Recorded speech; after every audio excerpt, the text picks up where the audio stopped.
Hello everyone, this is Dr. M. Prashanthi, Assistant Professor, Department of Chemistry from Government Degree College for Women, Karimnagar. Today I am going to discuss about the part 2 of photochemistry. In the part 1 of photochemistry, we have seen what are photochemical reactions or what is photochemistry, what is it dealing with, and we have seen the introduction to photochemistry and the radiations which are responsible for carrying photochemical reactions, and what is the importance of UV and visible radiations in photochemistry. And we have seen some differences between thermal chemistry and photochemistry, and we have seen the important laws of photochemistry which explains the photochemical reactions, that is Grothes-Draper law, the first law of photochemistry, and Stark-Einstein's law, that is the second law of photochemistry. And in today's session I am going to discuss about the topic quantum yield. Let us see what is quantum yield, what are the types of quantum yields and different examples of the types of quantum yields. Quantum yield or quantum efficiency.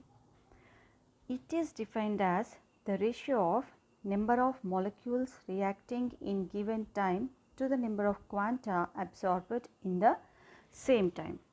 The number of molecules participating in a chemical reaction to the number of photons absorbed. See, in the last part we have seen that only the radiations that are absorbed by the molecules are able to bringing changes in the molecule according to Grothes-Draper law. Okay, the radiations must be absorbed by a substance to perform a photochemical reaction, and in Stark-Einstein's law it is stated that in the primary process each atom or molecule is excited by the absorption of one quantum of radiation, that is one photon of radiation, that is each molecule absorbs one photon or one quantum of radiation in order to undergo a photochemical reaction. So, based on this the quantum yield is derived, that is the number of or it is the ratio of the number of molecules that are absorbing the photochemical radiation and which are excited to the higher states to the number of photons absorbed. This is called as quantum yield or quantum efficiency. So, according to Stark-Einstein's law, each molecule is absorbing each photon of energy. Therefore, the quantum efficiency or the quantum yield should be equal to unity. This is known as normal quantum efficiency or normal quantum yield. Next, but we have examples which show abnormal quantum yields, that is the reactions, we have some reactions which show the quantum efficiency or the quantum yield with more than 1 or less than 1, but according to Stark-Einstein's law the quantum yield should be unity, but most of the reactions are deviating from this point. Then let us see what is abnormal quantum yield. The quantum yield lower than 1 or higher than 1 is called as abnormal quantum yield or efficiency. That is, if the quantum yield is either less than 1 or if it is more than 1, then it is said to be abnormal quantum yield. Based on this point, the photochemical reactions are classified into 3 types, that is the reactions having very high quantum yield, and the reactions having small quantum yield, and third, reactions having very small quantum yield. Okay, let us see what are they one by one. Reasons for high quantum yield. Actually, according to Stark-Einstein's law of photochemical equivalence, in a primary process the number of molecules excited is equal to the number of photons absorbed. That is, in the primary process, the excitation of the atom takes place by absorbing radiation. Okay. And in the secondary process, the activated molecule that is formed in the primary process may undergo some changes in order to complete the reaction. Okay, in order to complete the reaction, that is, it may react to form the products. Okay, in the secondary process, the reaction may occur and the products may be obtained, or it may be partly or completely deactivated and the reaction cannot be takes place because it is getting deactivated, or it may cause the reaction of many molecules through chain reaction. That is, it may cause the reaction, that is, the absorption of radiation by the molecule may lead to the a chain reaction. That is, the absorbed energy is transferred from one molecule to the other molecule, and the further reaction or reacting molecules will be increased in the reaction, which leads to a chain reaction.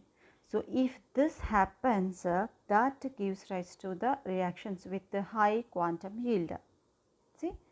Let us see. It is due to the fact that one quantum of radiation brings transformation of more than one molecule of the reactants. Okay. That is, the activated molecule transfers that energy to the other molecule, which then becomes activated, and this molecule transfers the energy to the next molecule, and in this way the chain of reaction takes place. So, example for these high quantum yield reactions are free radical reactions and recombination reactions. The activated molecule initiates a chain of reactions. As a result, several molecules undergo reactions, although one quantum of light is absorbed. Okay, only one quantum of light is absorbed by one molecule, but that radiation or that light energy is transferred from one molecule to the other, leading to a number of molecules to participate in the reaction, in the chain reaction, which leads to high quantum yield. Next, examples for high quantum yield. Photochemical, the most important example is the photochemical combination of hydrogen and chlorine to form HCl. See, when a mixture of hydrogen and chlorine is exposed to the light radiations, HCl is obtained. Okay, and the quantum yield in this reaction is found to be very high, that is in the order of 10 to the power of 4 to 10 to the power of 6. And see, the reaction is explosive in the presence of intense light also, and this is explained due to the setting up of a chain mechanism. So, this reaction is showing a very high quantum yield, and this reason for the reason for high quantum yield is explained by a chain mechanism. Let us see what is that. We know that a photochemical reaction occurs in two steps, that is a primary process and next is secondary process. So, in the primary process, what happens is chlorine molecule, the reaction, the example we are talking about is the reaction between hydrogen molecule and chlorine molecule in the presence of light radiations to give HCl, that is photochemical combination of H2 and Cl2 to form hydrogen chloride. So, in the primary process, chlorine molecule absorbs one quantum of light. Okay. See, each molecule absorbs one quantum of light, that we know according to Stark-Einstein's law. So, this molecule absorbs one quantum of light having wavelength below 4800 angstroms and dissociates into two free radicals. Chlorine free radicals are obtained.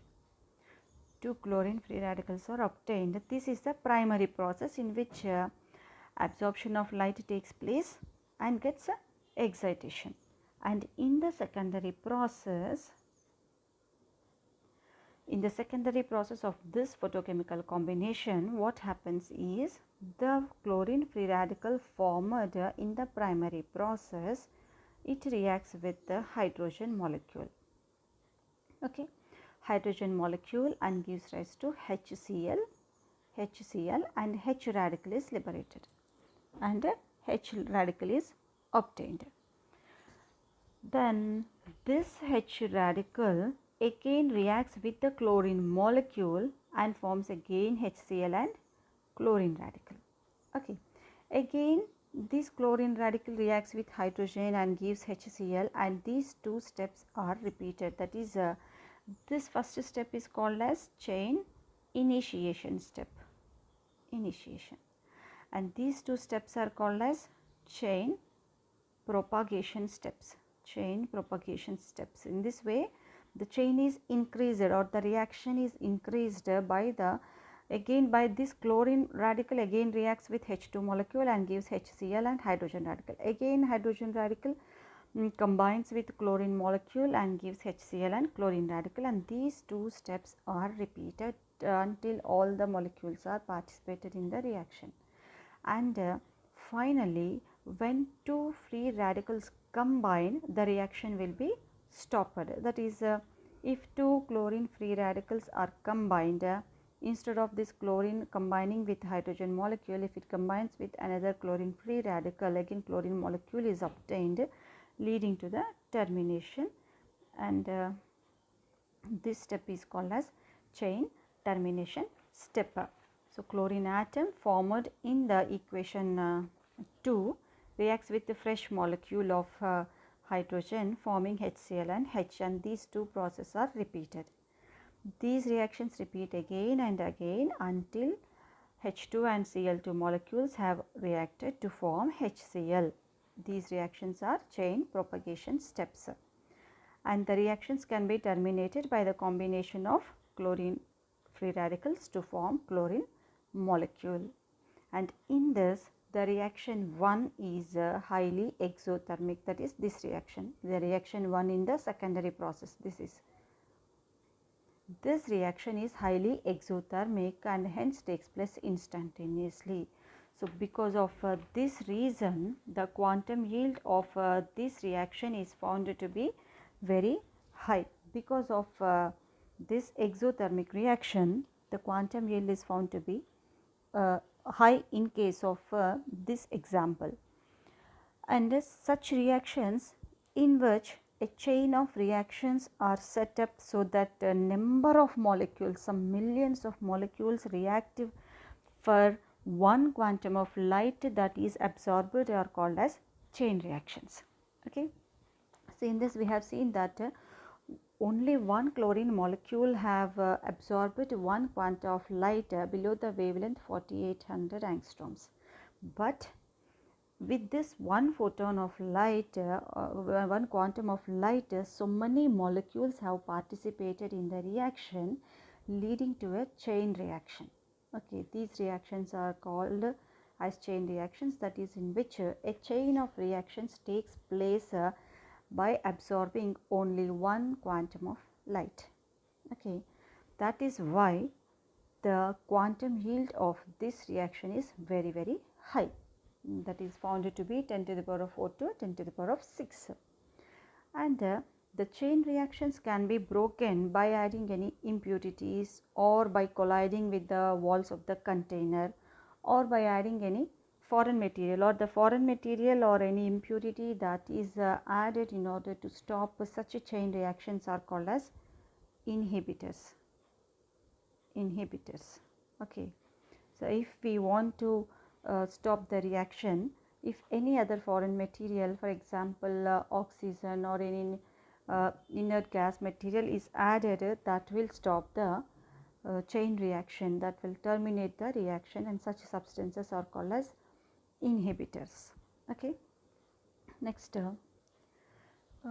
this is all about the high quantum yield. Next, reasons for low quantum yield, that is below 1. In some reactions, deactivation of activated molecule takes place in primary process before they undergo reaction and transfer to the product. The product of primary process may react back to form reactants, or Molecules may receive insufficient energy, thereby the reaction does not occur. See, the reasons for the low quantum yield is that see, we have already seen in the part 1 when we are talking about the second law of photochemistry that in the primary process the light energy is absorbed by the molecules and then get activated. Okay, and those molecules or the activated molecules they may undergo chemical reaction or they may not undergo chemical reaction in the secondary process. So, in such cases the quantum yield they may found to be low because in the secondary process some excited molecules becomes deactivated. Okay, they become deactivated before converting into the product, before undergoing any reaction and giving rise to product, they gets deactivated. So, the reaction stops and therefore, the yield will be low. Or sometimes the life of the excited molecule may be very short, or some cases insufficient absorption quantum, or if the absorbed quantum is not sufficient to activate some of the reacting molecules also, the reaction will not occur and the quantum yield will be low. Or sometimes a recombination of some of the fragments may takes place, giving rise to the original molecule. That is, after dissociation into ions, sometimes the ions again recombine and gives rise to the reactant molecule, further increasing the quantity of reactants in the reaction, which may also lead to a decrease in the low quantum yield, or which may also lead to a decrease in the quantum yield.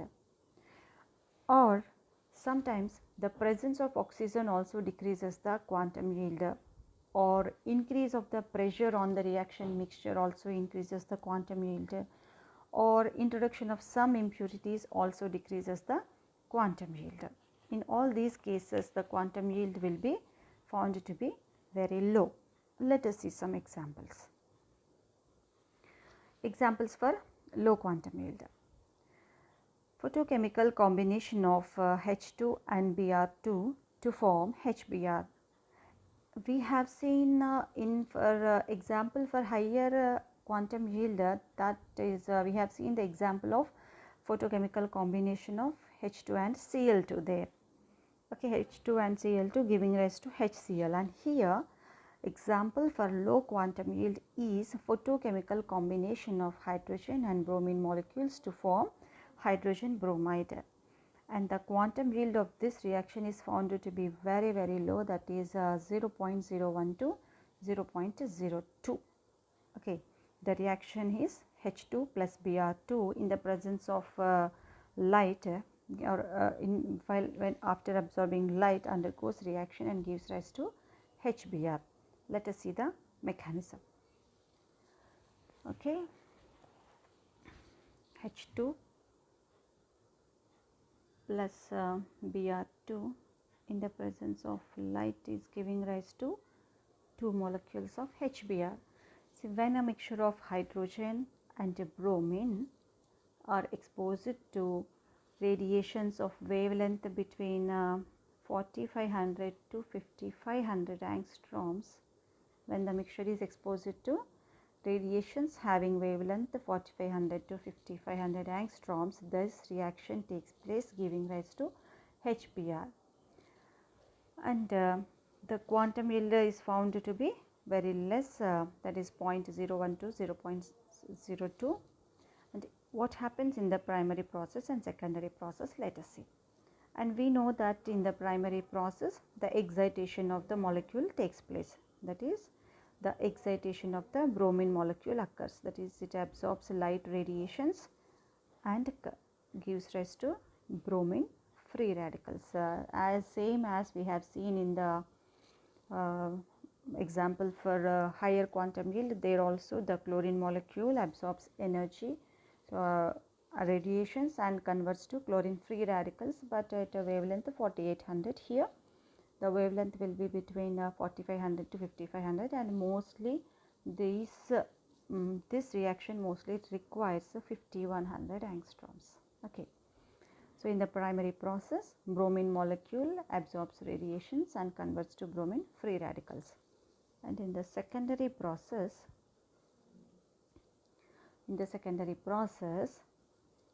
this bromine free radical that is obtained in the primary process combines with H2 molecule and gives rise to HBr and hydrogen free radical.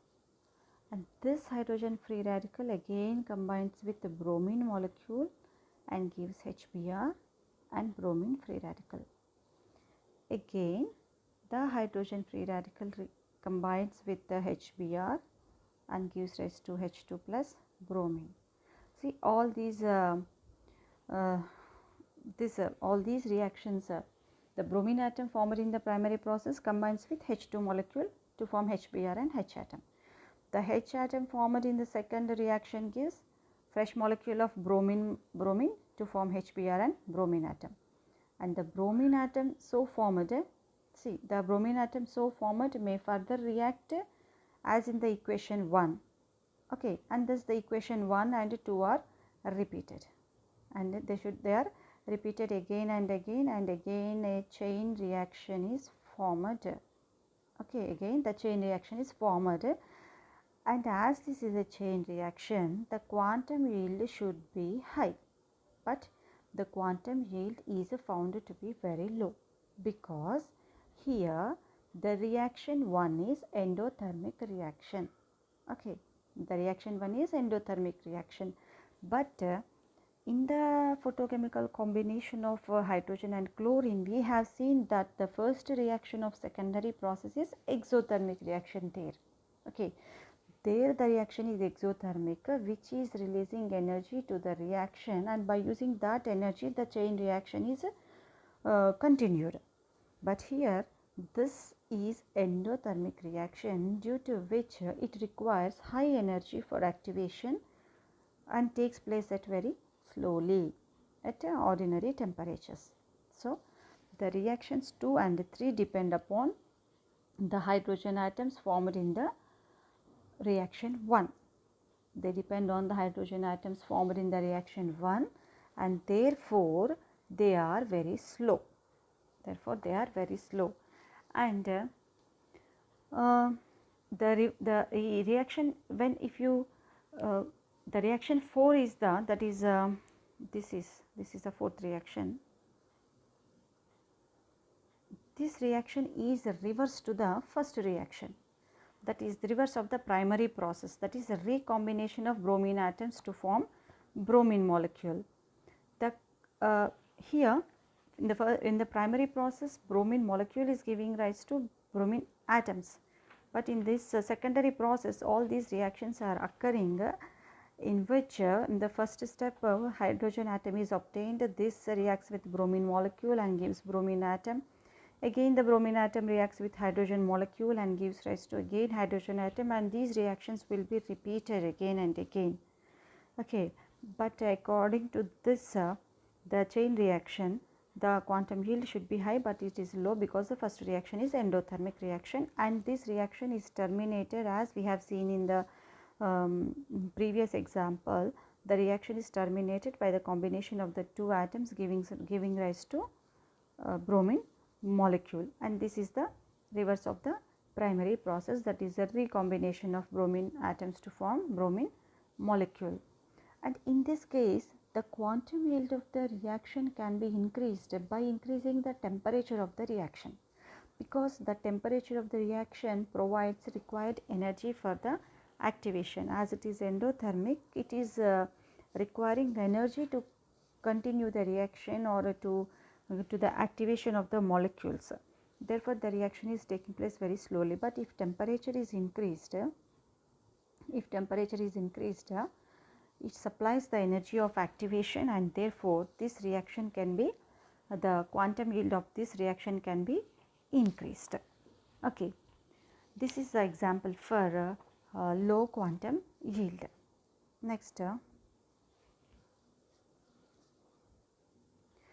let us see some more examples. Here we have Decompose, decomposition of Hi molecule and HBr molecule also.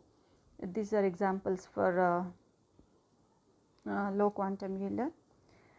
The electronic spectrum of Hi is found in the UV region, hence primary process is a decomposition of Hi. Hi is decomposed to H radical and I radical.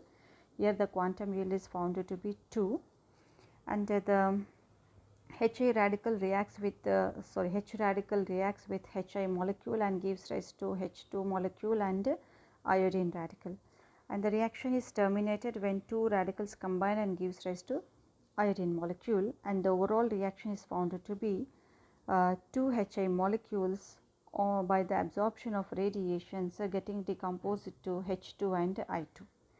As the reaction proceeds, the quantum yield decreases because of the thermal reaction between these two molecules.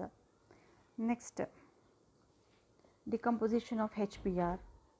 See, the primary process is HBr molecule absorbs radiations and decomposes to hydrogen atom and bromine atom, and we know that in the secondary process the free radicals formed in the primary process they react in the secondary process. So, the free radical formed in the primary process, that is H radical, combines with HBr molecule and gives rise to H2 and bromine radical, and the reaction is terminated when two free radicals combine and gives rise to the molecule, and this reaction also proceeds as the reaction proceeds, because of the thermal reaction the quantum yield decreases.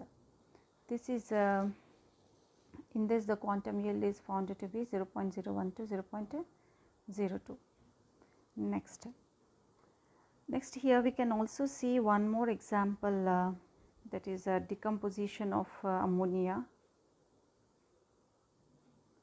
Decomposition of ammonia is also found to be another example.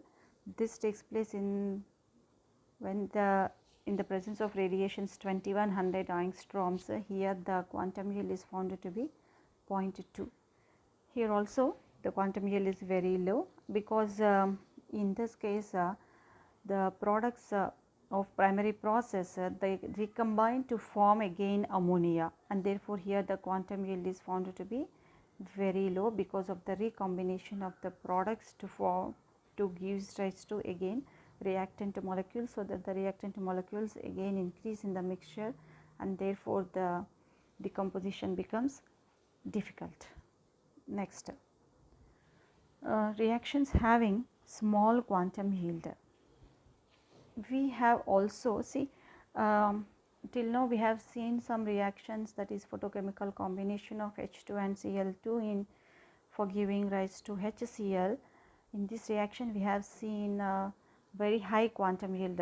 Okay, the reaction is having very high quantum yield, and we have also seen the photochemical combination of H2 and Br2 giving rise to HBr. In this also we have seen the quantum yield found to be very low, and we have some reactions in which the quantum yield is found to be medium, that is not very low and not very high. We have some examples here, that is decomposition of Hi molecule, that here in this previous slide I have explained to you. This is about 2, and next decomposition of HBr giving rise to H2 and Br2 having 1, decomposition of H2O to hydrogen peroxide into H2 plus O2, here it is 2.1, and combination of SO2 and Cl2 to give SO2 Cl2. In this reaction it is found to be 1, and we have also some more examples like conversion of malic acid to fumaric acid. In this also the quantum yield is found to be very, very low. This is fumaric acid to malic acid, this is 0.11. This comes under very low examples, very low quantum yield. In this way the quantum yield can be explained, different types of quantum yields are explained. Actually, according to Stark-Einstein principle, one molecule absorbs one photon of radiation, therefore the quantum yield must be unity. But we have seen abnormal quantum yields also, that is in some reactions having higher quantum yields and some reactions having low quantum yields, that is reactions having quantum yield more than 1, reaction, and some reactions having quantum yield less than 1. And we have seen these examples and types, that is based on this abnormal quantum yield. We have 3 types that we have seen now. With this the quantum yield can be explained with the help of the Stark-Einstein's principle. With this I conclude today's session. In this session we have discussed about the quantum yield or quantum efficiency, abnormal quantum yields, and the types of or the reasons for abnormal quantum yields and examples for those abnormal quantum yields, that is examples for reactions having high quantum yield, examples for reactions having low quantum yield, and examples for reactions having very low quantum yield.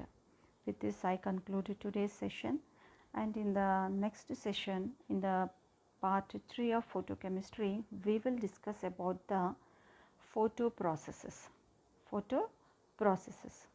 this I conclude today's session. Thank you.